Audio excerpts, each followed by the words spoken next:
Pachora police Thane कार्यक्षेत्रात विना परवाना अवैधरित्या 18 तलवारी विक्री करण्याच्या उद्देशाने कब्जात बाळगणाऱ्या इस्मांवर कारवाई केल्याबाबत पोलीस निरीक्षक राहुल कुमार पवार पाचोरा पोलीस ठाणे यांना त्यांचे गुप्त बातमीदारामार्फत बातमी मिळाली की माहिजी नाका पाचोरा जिल्हा जळगाव यांच्या पाचोरा शहरात विक्रीसाठी तलवारी आणल्या आहेत अशी गोपनीय माहिती मिळाल्यावरून पाचोरा शहरात इसम नामे सोहेल शेख तय्यूब शेख वय 24 वर्ष यास ताब्यात घेऊन विचारपूस केली असता त्याने गुन्ह्याची कबुली दिली।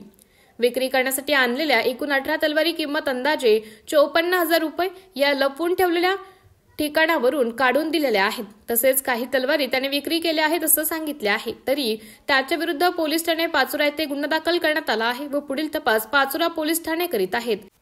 सदरची कामगिरी ही माननीय पोलीस अधीक्षक so Maheshwari Reddy, upper police अधीक्षक सो चाळीसगाव परिमंडल श्रीमती कविता नेरकर, उपविभागीय पोलीस अधिकारी सो श्री अरुण आव्हाड यांच्या मार्गदर्शनाखाली पोलीस निरीक्षक श्री राहुल कुमार पवार, पोलीस उपनिरीक्षक कृष्णा घायाळ, पोलीस उपनिरीक्षक Kailas Thakur, police constable Sandeep Rajput, police constable Jitendra Patil, police constable Harish Pardeshi यांनी पार पाडली आहे।